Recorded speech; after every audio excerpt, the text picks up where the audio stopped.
How to fix the Streamlabs not showing full screen. Hello everyone, my name is Smile, and in this video I'm gonna show you how you can fix this problem of yours. So follow some steps for that. So if any day the Streamlabs isn't showing full screen, this could be due to the following reason here.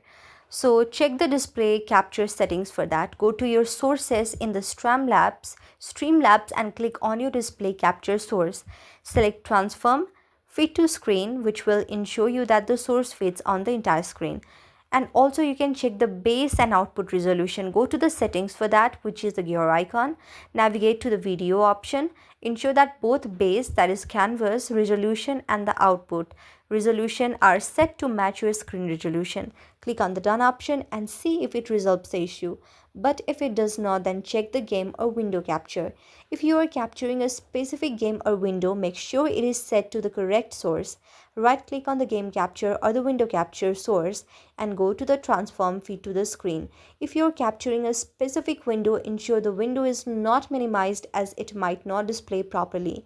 If it does not solve your problem, then update or reinstall the Streamlabs. And also you can disable hardware acceleration by going to the settings advanced option. Look for the hardware acceleration and restart the Streamlabs as well. Also you can adjust the display setting and update the graphics driver if it does not work. The last option is to run the Streamlabs OBS administrator. Right click on the Streamlabs OBS shortcut, click on run as administrator. This can sometimes resolve your issues with display capture as well.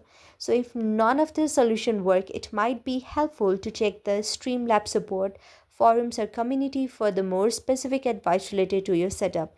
So I hope this video helped you, and if you like the video, then please do hit the thumbs up and subscribe button, and also comment in the comment section below. Thank you for watching.